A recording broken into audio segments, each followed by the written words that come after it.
Torch light കൊണ്ട് വന്നതാ ഞാൻ. അതുപോലെ പ്രേതത്തിന്റെ കാര്യം സത്യമാണെങ്കിലോ? ഞങ്ങൾക്ക് അതിലൊന്നും വിശ്വാസമില്ലായിരുന്നു. പക്ഷെ അങ്ങോട്ട് നോക്കിയേ, നമ്മുടെ അങ്കിൾ ക്രഞ്ചോയുടെ പേര് ആരോ വെട്ടിക്കളഞ്ഞിരിക്കുന്നു. എഴുതിയിരിക്കുന്ന അദ്ദേഹത്തിന്റെ പേര് തന്നെയാണ്. പക്ഷെ ഇതിനൊരു വിശദീകരണം ഉണ്ടാകും. ക്രഞ്ചോ ഇവിടെ വന്നതിന് ശേഷം അദ്ദേഹത്തിനോട് നേരിട്ട് ചോദിച്ചു മനസ്സിലാക്കാമല്ലോ. ഒരുപക്ഷെ അങ്കിള് നേരത്തെ ഇവിടെ വന്നിട്ടുണ്ടായിരുന്നെങ്കിൽ പ്രേതം അങ്ങനെ പിടിച്ചിട്ടുണ്ടാവോ?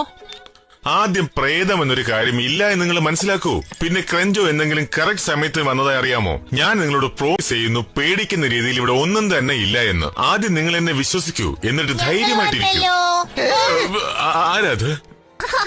അല്ല മാർത്ത, നീയാണോ? ഞങ്ങള് പേടിച്ചുപോയി.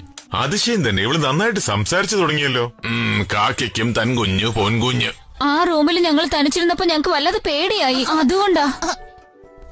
ഞങ്ങൾ സമ്മതിക്കുന്നത്, ഞങ്ങൾ പേടിച്ചു പോയി. പക്ഷെ നിങ്ങൾ ഇവിടെ എന്താ ചെയ്യുന്നത്? ഇവർക്ക് ഏതെങ്കിലും കഥ പറഞ്ഞു കൊടുക്കാന്ന് വിചാരിച്ചു.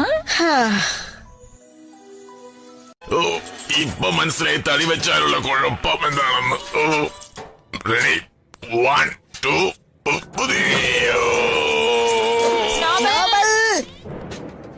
സ്നോബൽ.